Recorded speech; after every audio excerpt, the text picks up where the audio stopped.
Good morning, class. Good morning, class.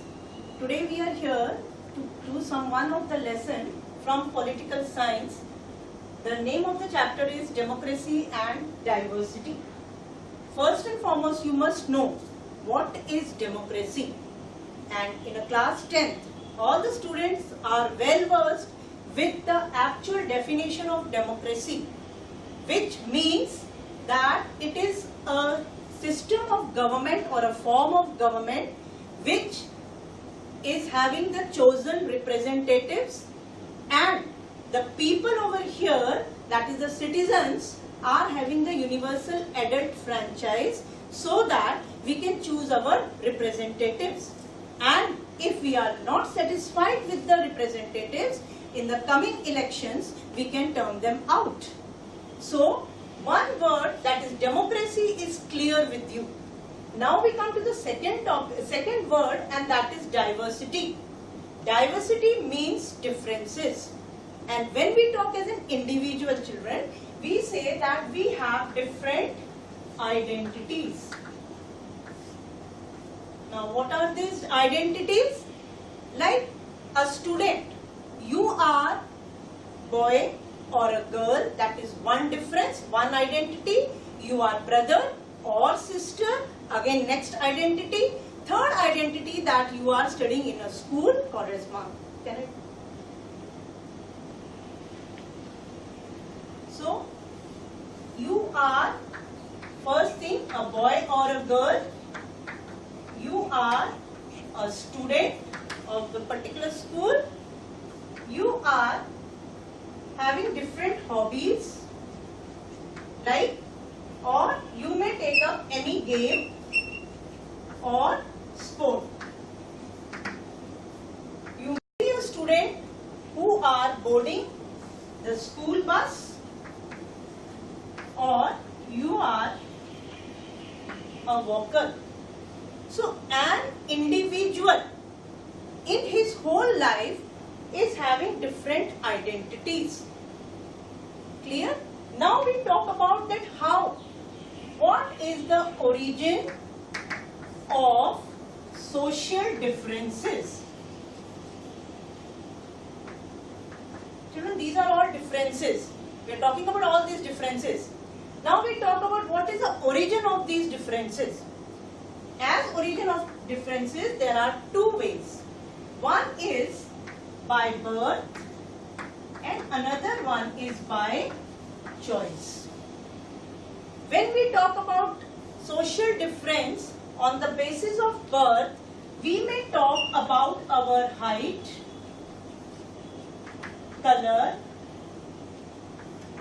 of our hair, and so on and so forth.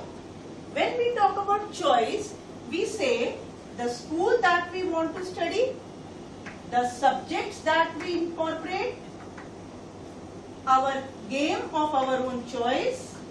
We might be a very good debater. We might be very good in sports.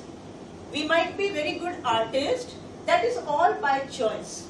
So we say an individual has got different identities as well as different differences, or you can say different social differences. Now, when we talk in terms of this, I would like to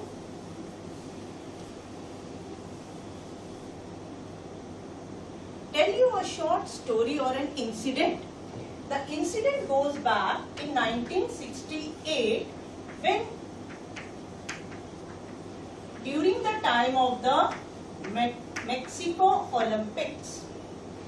Children, everybody knows that Olympics are conducted after every 4 years and it is an international event.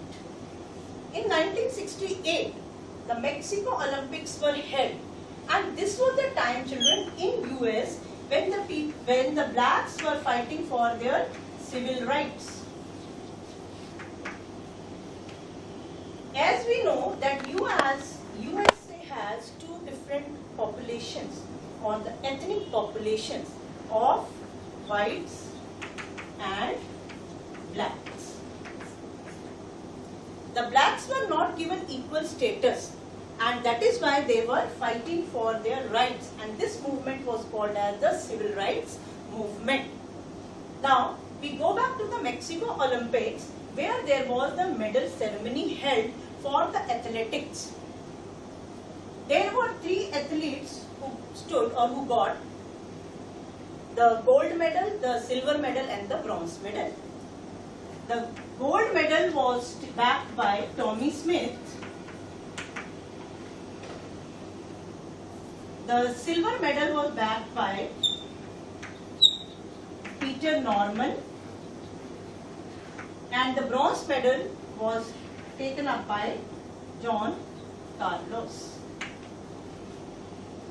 Now see children, Tommie Smith and John Carlos both belonged to USA and they were blacks. Or we can say that they were Afro-Americans. While Peter Norman was a white and an Australian. Now when they came to the medal stand to receive their medals, Tommie Smith and John Carlos held their fist clenched and raised it upwards, but their heads were bowed down. They wore black socks but without shoes. And Peter Norman, when he came to receive his medal on the medal stand, he put a human rights band. These two, Tommie Smith and John Carlos children, were protesting to get their civil rights in USA. And Peter Norman supported these 2 athletes. This was something against the Olympic Association, something against the protocol of the Olympics, and that is why their medals were taken back. When Tommie Smith and John Carlos went back to USA, they were criticized. And Peter Norman, though he had nothing to do with the civil rights movement, but still, as he supported John Carlos and Tommie Smith, being an athlete, his name was excluded from the next Olympics list. So we come to one conclusion, one critical, you can say a debatable question, that the protest done by Tommie Smith and John Carlos and supported by Peter Norman, was it justified or not? There can be 2 answers, children. One, it was justifiable because this was the international event and all over the world people were looking at them. And this would make the US government more positive to do something for the blacks. Whereas on the other hand, the critics said that this was a sporting event and it has nothing to do with the civil rights, and it was a personal, or you can say this type of protest should not have been crossed the border of the country. So whatsoever it was, later on Tommie Smith and John Carlos were accepted, and in the Sandhurst University their idol stands today. With this incident, we come to one particular conclusion, that people have different identities, different differences in their perception, and when we talk in terms of this, we say that the social differences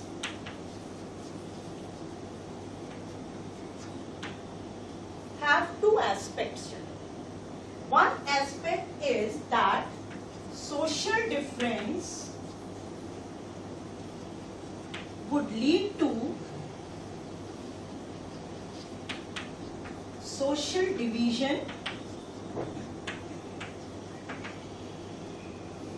and second is all social differences may not lead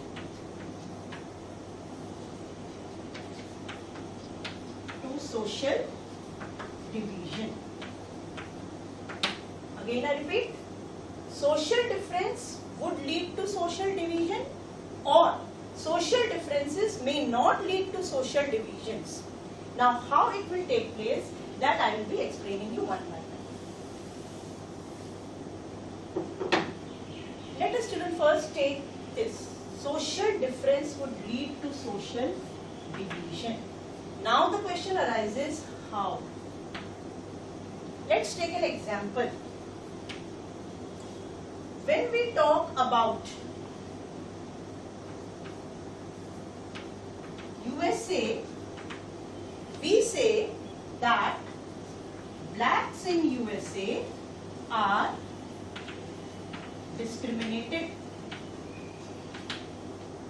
One thing, they are facing social discrimination.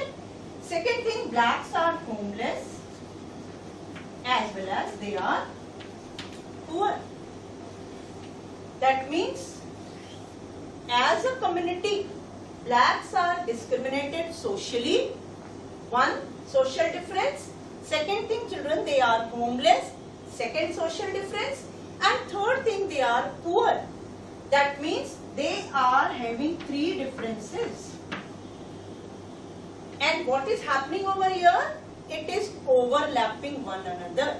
So, when one social difference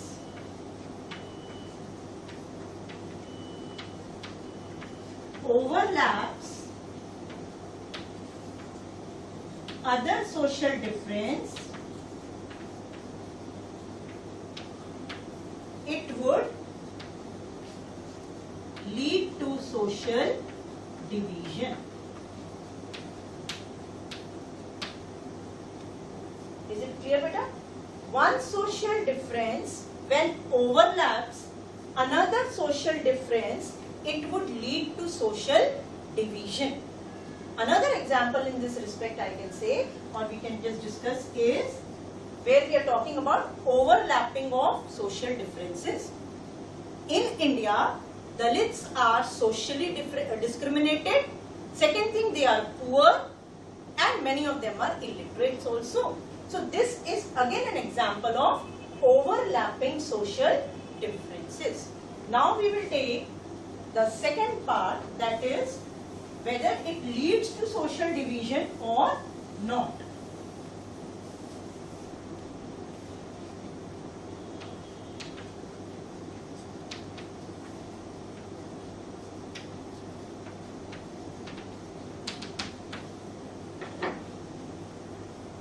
In this respect, social differences would not always lead to social division. Here we take an example of Netherlands. Netherlands has two different groups. One are the Catholics and another children are the Protestants. So the society in Netherlands is divided into two groups, the Catholics and the Protestants. This is one social difference. But another thing is that the Catholics are poor as well as rich, while the Protestants are also poor as well as rich. So what is happening over here? One social difference we have seen, that they are Catholics and Protestant. But another social difference shows over here that Catholics are poor as well as rich, while the Protestants are also poor and rich. So in this example we are talking about cross-cutting. One social difference cross-cutting the other social difference. This would not lead to social division. So we come to the conclusion that if one social difference cross-cuts the other social difference, it would not lead to social division. Right?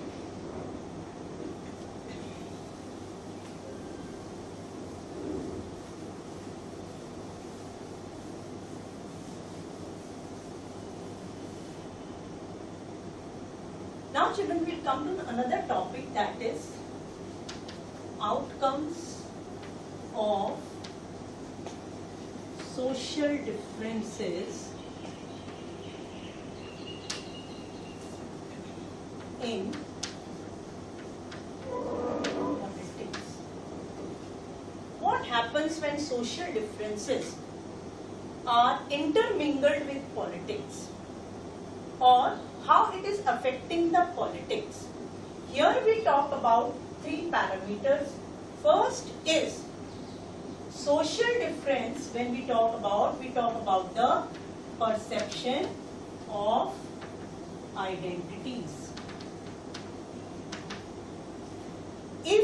What is the perception of our identity? Children, you remember that I had told you about the different identities that we have as an individual.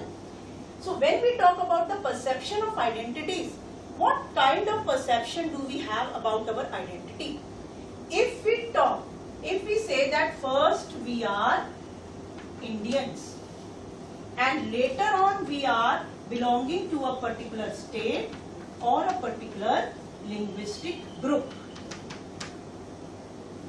or a particular religion.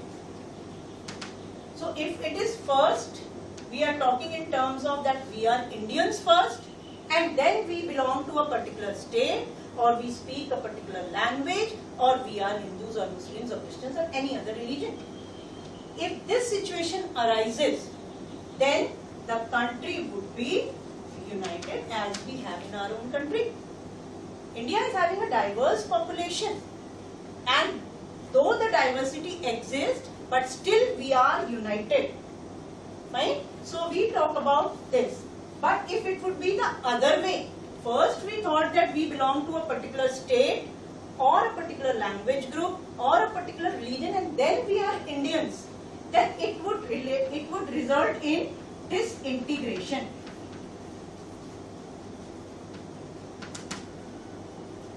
Fine? Let's take another example. Children, you have studied in the first chapter of political science when we spoke about power sharing, and we discussed about a country called Belgium. Belgium has different ethnic groups. They are the Germans, the French, and the Dutch. The French and the Dutch are consisting of or comprising of the maximum population, whereas the Germans are only contributing to 1% of the population in Belgium. When we talk about these two ethnic groups, children, the Dutch and the French, there were a lot of conflicts. But after the government, after the leaders resorted to the power sharing, this ethnic problem which was persisting came to an end. And it was because the people first thought that they are first Belgians and then they are French or Dutch. This problem was solved. And that is what we are talking about, what was the perception of the identities by the French and the Dutch. That till the time they thought that they were French first or Dutch first and then Belgians, there was conflict. The day they thought that first they are Belgians and then they are French and Dutch, the conflict came to an end and it was resolved. So first thing, as an outcome of social difference, we talk about perception of identities.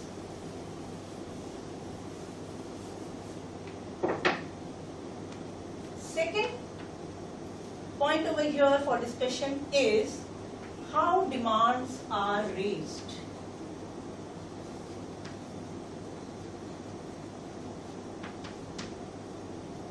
How the leaders, how the people of different community, they demand, how they are raised, what is the way they are asking for their demands to be fulfilled. When we take an example again of Sri Lanka. Sri Lanka again has two communities. One are the Tamil speaking and another are the Sinhala speaking people. Sinhala speaking in majority, naturally Tamil is in minority. The Sinhala leaders, they framed an article or an act, they passed an act, and according to the act, children, Sinhala became the official language and Buddhism as the official religion, disregarding the sentiments of Tamils. The minority community was ruled by the majority community, not taking any regard of this minority, and this is called as majoritarianism. So when a majority community rules without taking care of the minority community, their demands are fulfilled, and the demands of the minority community not taken into accordance will lead to disintegration. And that is what happened, children, in Sri Lanka, where the Tamils protested because they felt they were alienated, and that is how they formed a terrorist group which was called as LTTE. Right? Protesting. So the demands raised by the leaders is not in accordance to what actually should be there. They should be calculating and they should be raising their demands in such a way that it is not harming the minority community. The third thing is the reaction of the government. Reaction of the government to these demands.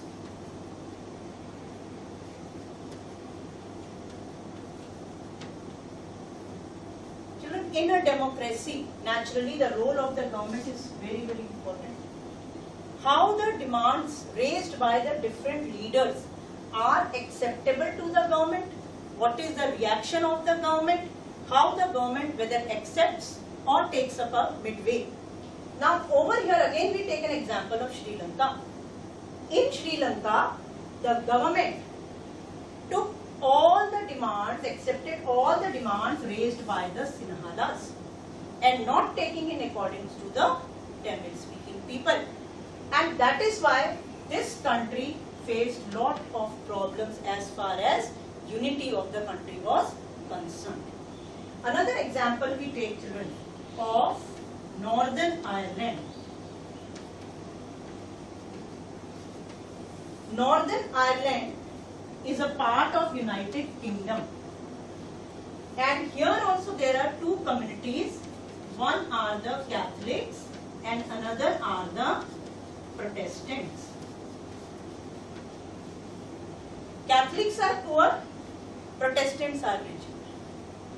Catholics are poor and Protestants are rich. The Catholics wanted that Ireland should become a part of Republic of Ireland, which is a Catholic country. Whereas Protestants wanted that they should remain a part of United Kingdom, a Protestant country. There were two groups. One group headed by the Unionist and second group headed by the Nationalist leaders. Lot of conflicts were there, chaos was there, civilians lost their lives, and finally the leaders decided to come to a conclusion. They signed a treaty and it was decided that Northern Ireland shall remain a part of United Kingdom. Children, this is how we are talking about reaction of the government to these demands. Demands at the cost of disintegration should not be acceptable to the government. And another thing when we talk about the same thing, the same demands when we are talking is taken into consideration of a country called Yugoslavia. In Yugoslavia, the different ethnic groups protested, demanded for their rights, and the government took up these demands in a very negative way, and the ethnic movements resulted in the disintegration of this country into 6 independent states.